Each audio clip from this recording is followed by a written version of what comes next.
Welcome to the Enchanted Earth Podcast, where you will hear stories of nature with the power to transform our lives. These sacred stories are begging to be shared now. So listen in as my guest today shares one of their own. Well, hello everybody, and today we have with us Nuria Munoz, and I'm so excited to have her here today. Let me tell you a little bit about Nuria. She's an interior designer focused on regenerative design, an educator and consultant on well-being design, and founder of the Biophilic Society. So welcome, Nuria. Thank you, Maureen. Thank you so much for this introduction.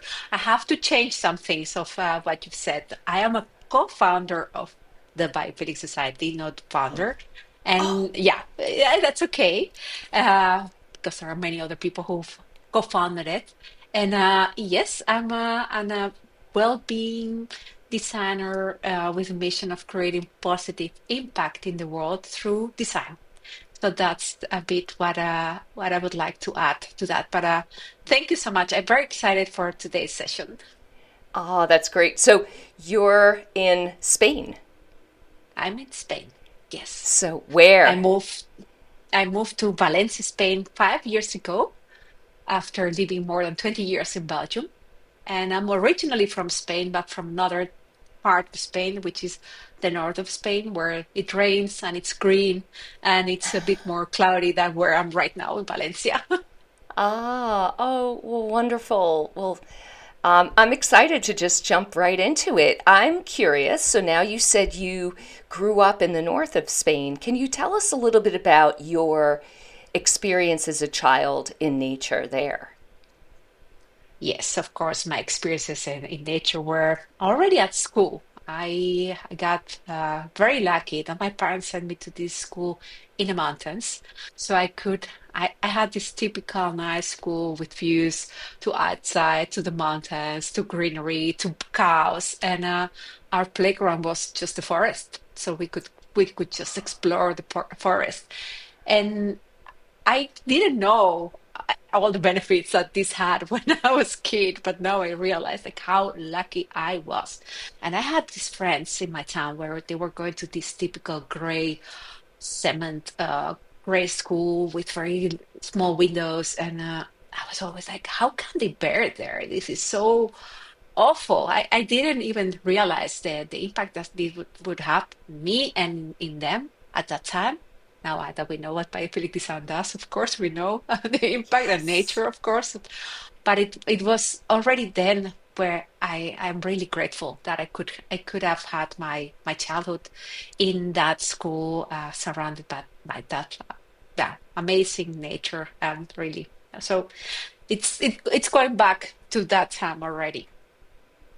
Oh, that's wonderful. And that really, I was that child that I grew up in the suburbs of Long Island, New York, which, Long Island is known to be the capital of the suburbs because that's where it all started, right? And, as a young child in the 60s and then into the 70s, it was a parking lot was our playground. Wow. Wow. So it's pretty much what you just described. So, oh, well, yeah, not very nature connected, but it's so you would get out into nature and you would have that opportunity to kind of be in the woods and play in the water and And play with with all type of things that you had there available. There was not much to play with, but the nature, it was like really abundant. We could climb trees and make camps. It was I have a very nice memories of that moment, not of being in the class listening to the to the teachers. No, I'm not that kind of student who could sit there for hours, but I have that. Those memories are very vivid still. Yeah. oh, that's beautiful. That's beautiful.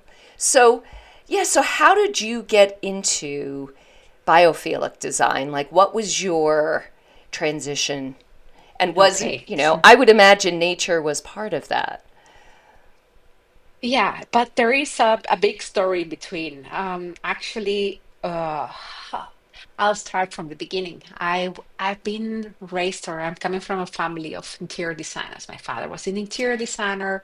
I've been always surrounded by beautiful designs, and I wanted to become an interior designer when I was 18 and go to study that. But he was like very, here Spain, they're very, yeah, like this minded. And I said, no, you have to go and do something where you can earn money. So, this capitalist thinking, and you're going to study something which is really good for you, where you can earn a good job. So you're talented to go and study economics. Something I hated.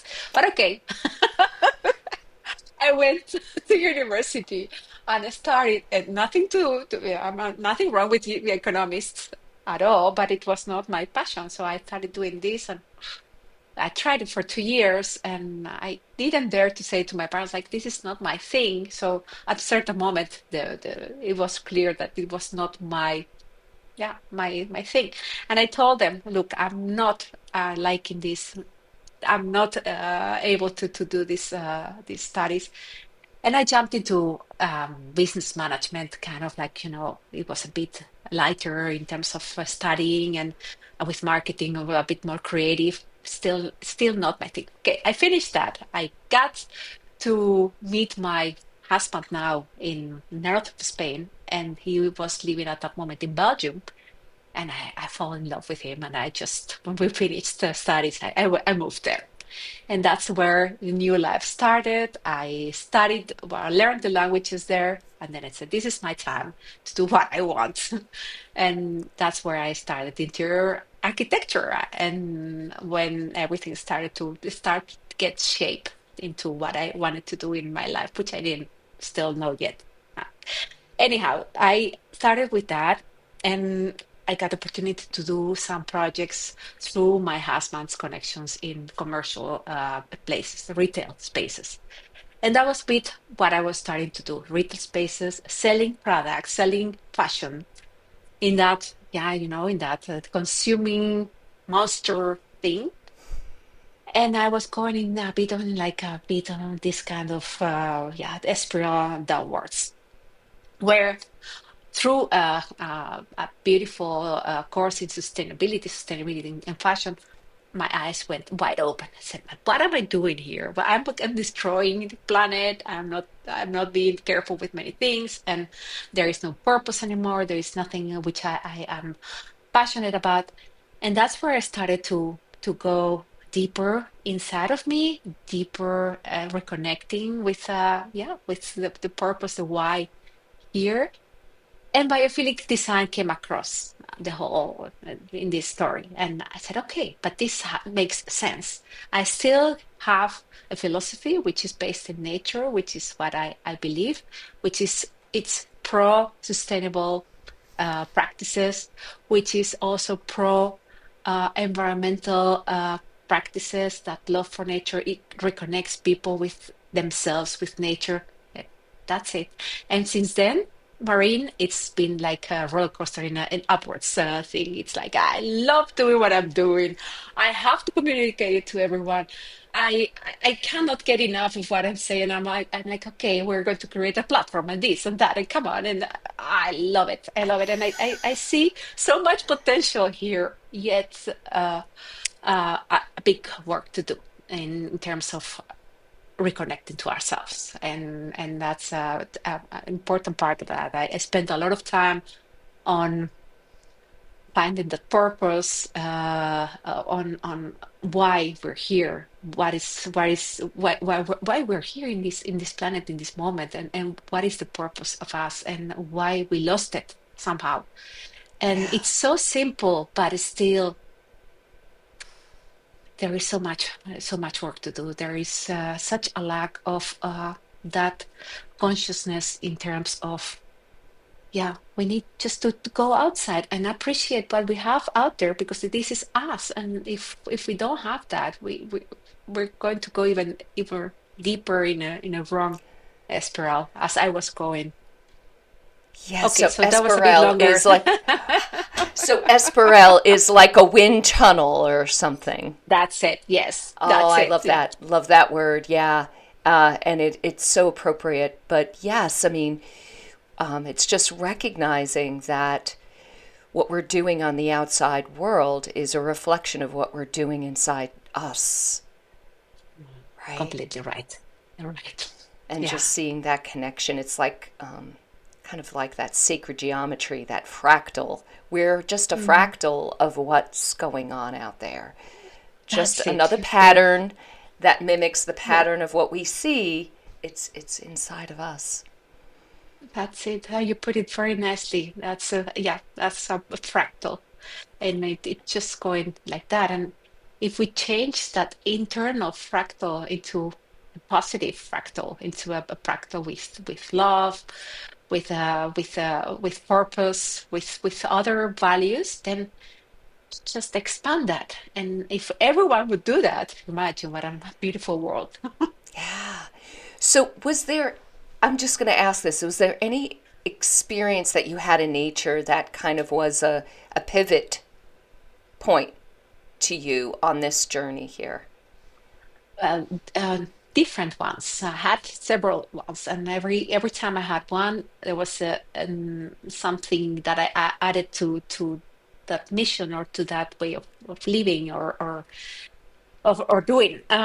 Well, first of all, walking in nature. I'm a big fan of walking in mountains. I get very connected to hills, mountains. That's something that I was missing in Belgium. This flatness of the yeah, it's Belgium. It's a flat country, so I couldn't see the mountains out there, and I was always missing that. Now where I'm living, we have that. But anyway, so what one of the things that I've been that brought me back there in that moment was healing through I was following a coaching therapy, and it was in nature. So I walked with my coach in nature for hours, and this was yeah changing the behavior of that old pattern. So that was one of them. Another one has been yeah, a reconnection with myself through water. I did a healing weekend, and we did a lot of exercises in a lake on a lake. So going to the lake and connecting ourselves into that water and becoming one with water, and awesome, awesome. And I have a profound connection with trees because my second surname is Arce, and Arce is a tree in Spanish. So I have something with trees. I go to tree. I love trees. There's something with that. So yeah, I'm going always. That's my mind. Sorry, I'm a bit. Wow. Yeah, no, no, this is beautiful. And I would love, I wanted to ask you more deeply about a particular experience with one of those, but I'm going to allow you to go into one of these stories or experiences and just share a little bit about what happened, how you felt, and what kind of changed within you. Okay. So walking, I'll talk about the first one, which is walking in nature and healing through nature. And this has been amazing. After a few hours, I already realized I was walking a beautiful forest, and sometimes we had amazing landscapes and an overwhelming view of other mountains.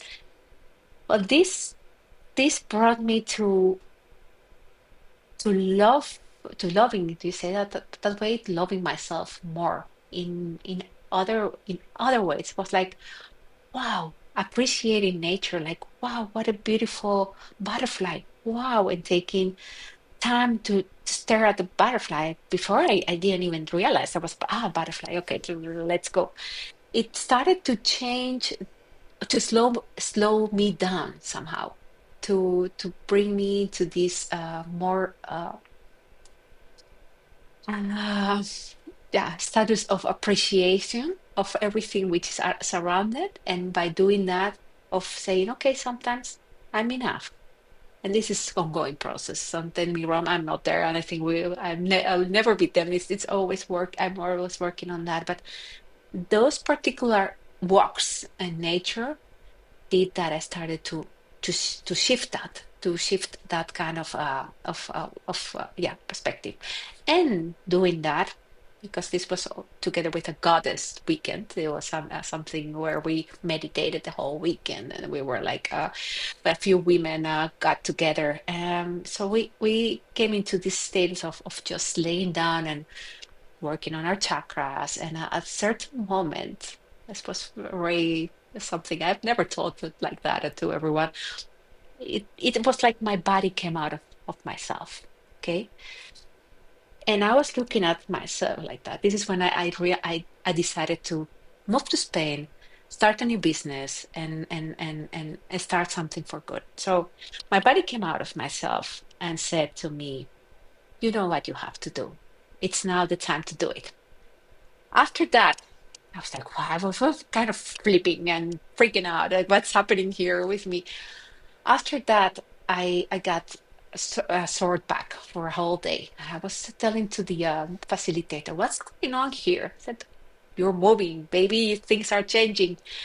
And from this weekend, I started to change my life to a positive way of living. So I talked to my husband. I said, "Look, we need to do something. We are both of us not happy with the situation. We're working on jobs which are not helping us, neither other people, neither the planet. I have an idea. We were both already having these ideas of moving to another country. Let's do that." And when we just said that, the week after, a friend of us comes to our place and says, "I am going to tell you something. There is a beautiful series on TV. We didn't watch so much TV, but okay, there's a beautiful thing. I think you would love it." And so we started watching this TV, and it was a series, a film based in Valencia. I've never been to Valencia before. So my husband and I we were like, "Oh, beautiful." 1 week after, we come together every Friday. We had this nice evening with a glass of wine, and we start talking to each other. And I said to my husband, "Hey, Bart," I opened my laptop and said, "Look what I've been looking at this week. I've been doing a bit of research on Valencia." I said, "You're kidding. Me too." So we were both, without talking to each other, doing, doing that research. And in a matter of weeks, we came here, a bit of a scouting week to see if this was actually what we were seeing online. And we fell in love with this place. We went back home. We have 3 kids. We had to announce this, like, "Hey guys, we're leaving. We're moving to Spain." It was quite of a hard thing to do, especially the oldest one was at that moment was 14 years old. So she was in shock. But we did that in a matter of 3 months' time. We sold everything we had and we moved to Spain and we started from scratch as a biophilic designer and my husband as a dream catcher coach. So that's what nature did to me, and what did that reconnection did to me. Wow. And yeah, yeah. So Wow.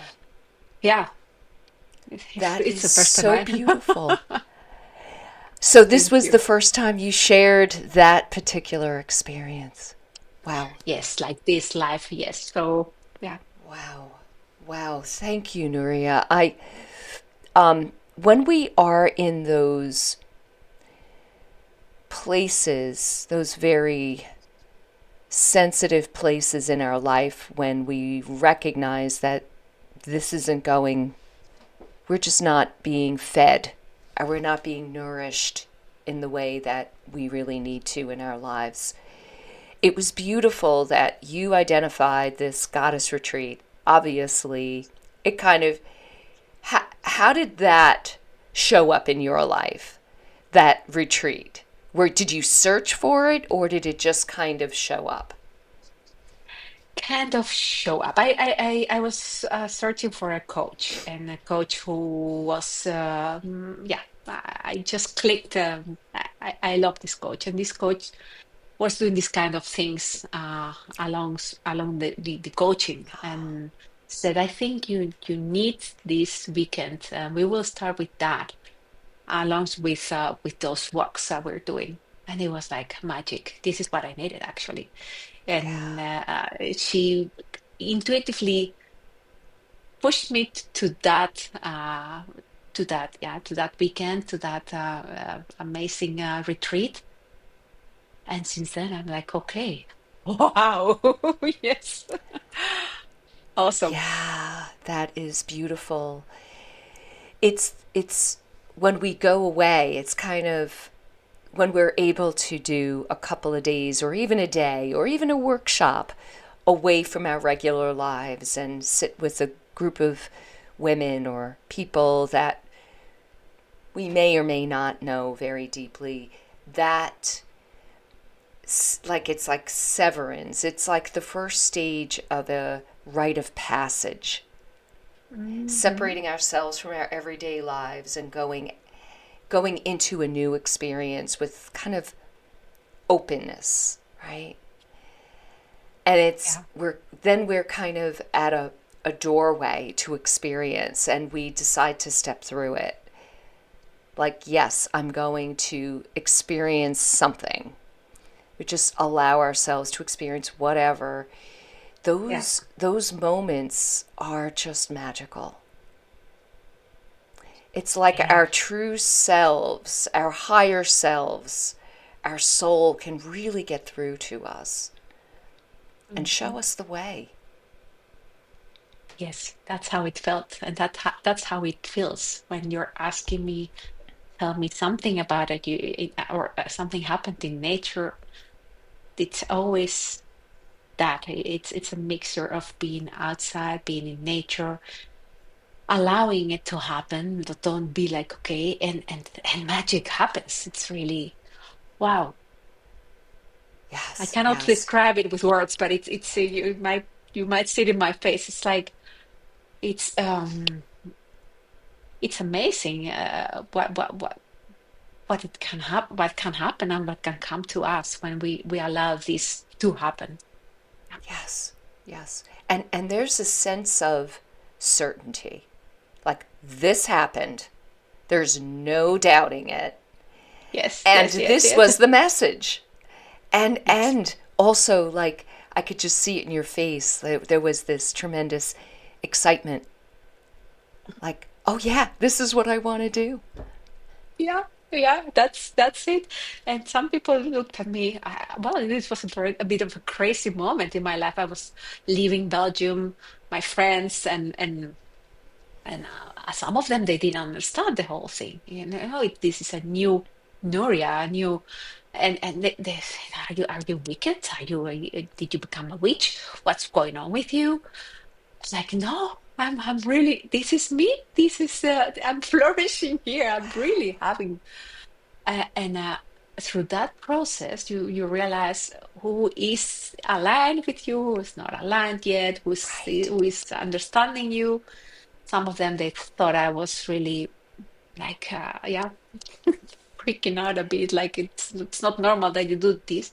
And no, I'm really so secure and so certain that this is going to work. This is what I meant to do. And okay, I'm not going to say it's a path of roses, but it's what I need to do right now, and I'm very certain about it. And yeah, yeah, that's why I'm doing what I'm doing, Maureen, and with so much love. And I'm like, people, please, you all should do that. But okay, you cannot do it that way. Yeah, yeah. So, did those friends or your support network around you, you shared with them about that experience of being out of your body? Not all of them. No, not all of them. Because Yes. even just saying that I Yes. was going to move to Spain and leave my beautiful house with my financial security and with this beautiful, I had like for in their eyes like a dream world, which it was not. I didn't feel like it didn't feel like that. They were like, "Are you crazy? You're stepping out of that security, that secure life, and you're going to go to Yeah. this." So yeah, yeah, and I'm super excited to do it. So they didn't get that. I Yeah. did share this experience with some people. Never live. That's why I tell you it's this Oh, yeah. first time I but yeah, and some people understand it. Other people I think. Yes. Yeah, It's whatever.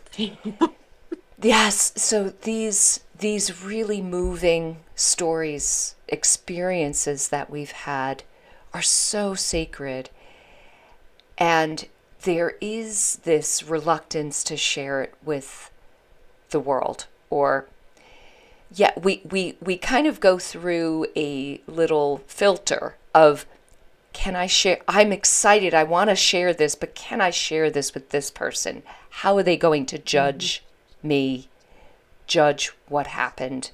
Are they going to dismiss it and try to bring me down? Or are they going to support me and lift me up? So it's this like little process that we have to go through. It's it's so sad that we have to do that, but like you said, there's certain people that just won't will never understand that.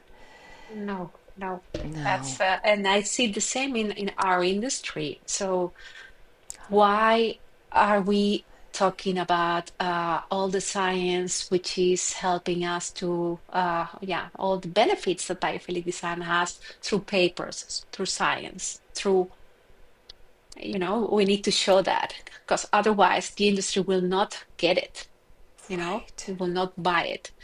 I'm not going to say because we're going to reconnect with nature, we're going to heal and blah, blah, blah, because they're not going to, this doesn't sell. And we need that science. Yes, we do need that science, but there is much more than that. So biophilic design Yes. helps us to get to those clients, but there is much more behind.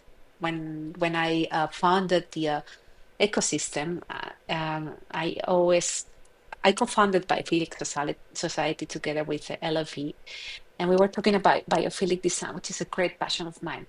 But I always thought that it was not just biophilic design. There are so many other philosophies, ancient philosophies, like what you're doing, Maureen, Feng Shui, which are also connected to nature and helping heal and reconnect people with nature, or sacred geometry, or so many other philosophies which are already doing that, but there is much more there. So that was the intention of this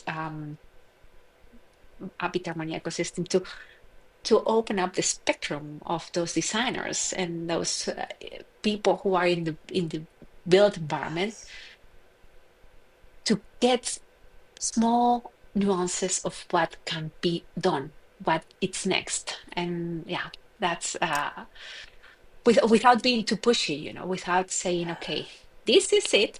Uh, we have evidence, we have science, and this is all validated, and there is much more still. There is much more still, much more. And Hmm.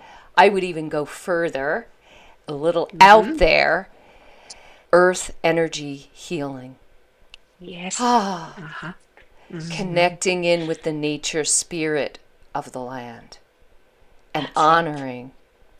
I have. honoring and respecting that, and opening that two-way dialogue. And that is out there for many people, but that Hmm. needs to be brought in as well Yeah. to a real Yeah. holistic way of, uh, that is what attracted me to biophilic design is exactly the science and research that back things up, because Yeah. I'm doing feng shui now for 20 years. I came from a marketing background. I came from actually doing the numbers. I was not the creative type. I was more Hmm. the analyst. And Okay. how did this campaign, do? And that was really my focus. So I'm very scientific minded, so very left brained. And when I felt I needed more of the feminine, I discovered feng shui and got like headlong into it. Yes. But that scientific side of me really craved evidence and proof. Hmm. So when I discovered biophilic design, I was like, "Oh, this is it! Yay!" But of course, it doesn't prove everything in feng shui. But the foundational part of feng shui, it does. And then, like I said, there's just so much more that Feng Shui has opened my mind to, and it's the consciousness of nature. Mhm. Mhm. And working with dowsing and ritual, I've really, that is really where my passion has gone to. It's about that. But yeah, it's It's both sides. I yeah, see your both brains are working there. Yeah. Yeah. absolutely. And I see like when Stephen Keller was kind of formulating the principles over years, he Hmm. was really incorporating this spiritual aspect of humanity, Yes. and he really Hmm. embraced that. Yeah. And, there were certain principles that he put in there, like affection and playfulness and the spirit of the land and the, mystery of the land. And then I think over the years it kind of got sanitized. Biophilic Yeah. principles, because you can't measure affection and playful. There's no place for that, right? So All right. it got sanitized and masculinized, I think. That's And a good word. yeah, and I'm like, but what about all of this juicy stuff? Yes. Yeah. So Yeah. I We feel need to like, play with both of them. Yeah. but I think, Yeah. there was a point to this evolution. So it's a quick evolution, I think, of biophilic design being more adopted into mainstream design and architecture. And it's still in its early stages, but in order to get there, we needed that real masculine approach. Yeah. But And yeah. and now I think it's starting to really, it's the edge of the feminine coming back in a more holistic approach. Would you agree?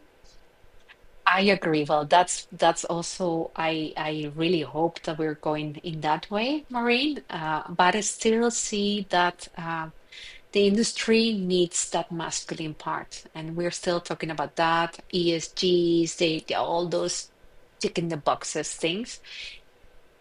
And the return on investment. And when they talk about return on investment, it's really like, can we measure it in money, Yeah. not in the healing part. They are not looking at it in a long-term process. Like, okay, what impact is this going to have, not for me, my family, but for generations and generations. So we're very short-minded, but okay, for me, this is a start and better that than nothing, and that's great. So anything that can be already a good seed that is going to grow, amazing. Yeah. Yes. Perfect metaphor. The biophilic Thank you. seed. Biophilic seed. Yeah. So yeah, but it's Yes. I'm very much with you. Those it's beautiful. Biophilic design is beautiful in terms of not just what you say, that evidence-based, which is, I think it's certainly now very needed. There is also that other mysterious part, that spiritual part, which needs to be evolved, and well, I think But it, we have to yeah. work on that one. Yeah, but it is a challenge because it can't be measured. Yes, not, it cannot be. So yes, I I think at certain point we are getting more and more aware of, the impact that has the feelings and the well-being, sense that mindfulness, meditation, all these things are coming out right now. They're being also scientifically proven that this works, that it's healing, that it's making you more creative, that it's making you happier, that you can live longer, etc., etc. So there are all these scientific approaches already to things like that, which 15 years ago they were like, "Whoa, this is too much, and hippie, and what are you talking to me?" But more and more CEOs and people in high levels, meditation is part of the daily job. They start the day meditating. Wow. They're much more conscious right now, and you see an evolution in that. So I do believe that at a certain moment this is going to click, and that holistic approach of biophilic design will change. I hope. Oh, yeah. Oh, I love hearing that. That is so hopeful. So Yes, hopeful. yes. Mm. So, do you have any stories that you'd like to share with a tree? A story with a tree. Well, I don't have a specific story with a tree. I have this ritual with I when I want to ground myself. I don't need to have like a an audio to follow that. I take the time and I feel myself as being a tree. So whenever I see a tree which is like impressive, I can I can view tree with its roots, with its branches, with all the ecosystem around. So it's more like metaphoric. I have this big connection with trees, but it can be with any tree which is a bit uh, yeah, with it catches my eye. I have when I go walking here in my area, there is a tree where I always stop and I just pause and I take a look at everything which is around me, and I grab it and I thank her, and okay, and then I go farther, but there is not a specific story behind. It's like a ritual I have. Trees are in my name even. That's yeah. Yes. That is so And beautiful. yeah. And I Beautiful. like I wanted to show I don't know if people are going to be able to see, but I like collecting things like like tree like things. See, Yeah, that's a that's so tree. pretty. Yes. That's lovely. Lovely. Well, are there any other stories that are there any other stories that you'd like to share with us? Well, I love taking my clients to nature, and that's something which I before I never did that. It was like okay, and I learned to connect with them in a deeper way by taking them outside and just letting them be there and connecting with okay the colors that are around their space, and connecting with the fractals, with the movements, with the air, and that's something that clients are not they're mesmerized because they don't expect that. I'm like okay, I'm an interior designer and I come there and I say let's take a walk outside. They look at me like what are you doing? But this has nothing to do with interior design. I said, "Well, I'm going to tell you a story, I'm going to take you out and I'm going to let you feel and sense." And I would say to any designer out there, do that. Take your clients out there and do it that way, because it's coming the creativity out not only for ourselves but also for them, and you connect in a better way. There is a deeper connection with your client, and they start to talk in a more deeper level. So you are understanding their feelings. They talk about their personal things. That they tell me stories about their kids, what's going on in their families, and this way you can better design and co-create with your clients. So that's a tip that I give anyone which is in this industry. Just go out there, take the time, be empathetic, and see that you're connecting with them. I Yeah. love that. I love that. So say somebody hires you for their home. You Yeah. take them out to their land and you're Yes. walking around their property, having a seat outside. Yeah. Yeah, Wow. that's part of I the love it. process. I love it. It's important. If we, you know, the essence of this biophilic design movement and design, it's not only creating spaces which are going to, yes, effectively heal people or transform people, but the essence is to reconnect them with themselves, with nature. How are you going Right. to do that if you're not taking them outside? You see, it's Exactly. that part where they start to appreciate certain things like, oh yeah, oh I didn't know there was this here out there. Or yeah, I'm very one of my last ones, she was really so proud about where she was living, and she showed me everything around her house. Look, the lake here, and these are the type of trees that I love. And so you communicate in another way. It's like you're doing a bit of coaching or therapy Right. together with them. Mm. Right. I mean, you're mimicking perhaps what your coach did with you, taking you out into nature, and that process of being, or that environment of being in nature allowed you to be more open. Yeah, So yeah, I just love that, and it's that metaphor of, well, in order to design your interior, we need to go to the exterior. that's the thing. When we design, I think, or I believe that it's a matter of co-creating, and the more we ask, the deeper we go with that person, the more we understand their feelings and how they're at that moment, the better we can co-design with them.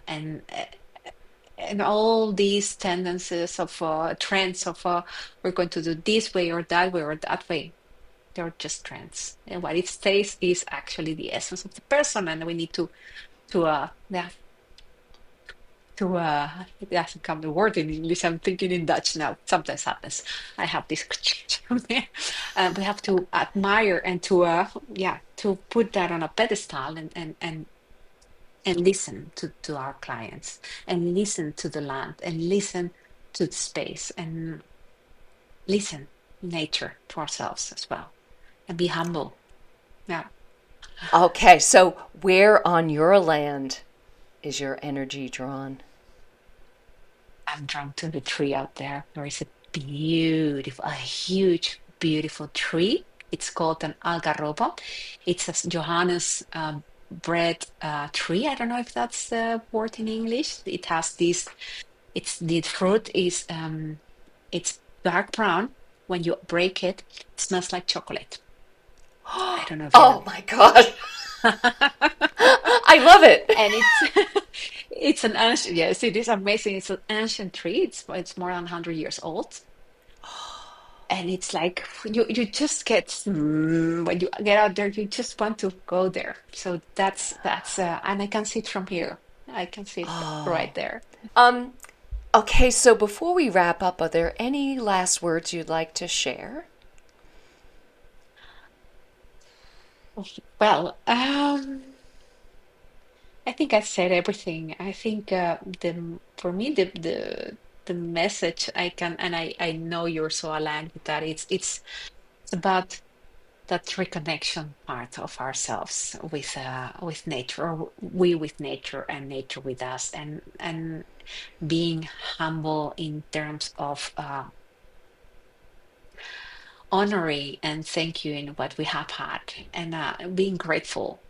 If we take that as perspective with everything, everything flows in a better way. There is better energy. There is a better. Yeah, we're other type of people, and when we're in that level, then we're creating other type of things, of relationships, of businesses, of anything, and that's the way it should go. And then there will be. Now I look like Mahatma. Yeah, there would be less wars and less Absolutely. pain and less it's I really believe that, and so I think that biophilic design has a role in that, in terms of that reconnection, of that appreciation, of that slowness.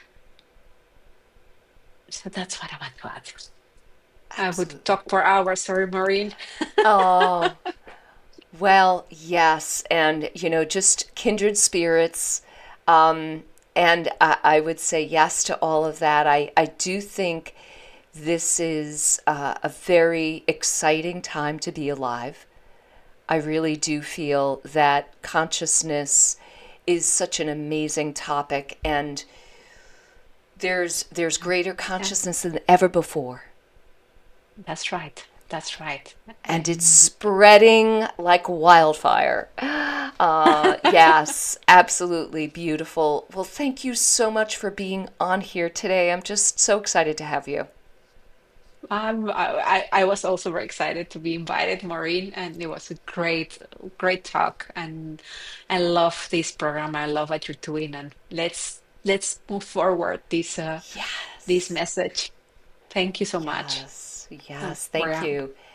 And for all of you listening and watching, I would love for you to like, share, subscribe, but mostly I would love to hear your comments about how this interview touched you. All right, so have a wonderful day, everybody. Bye bye.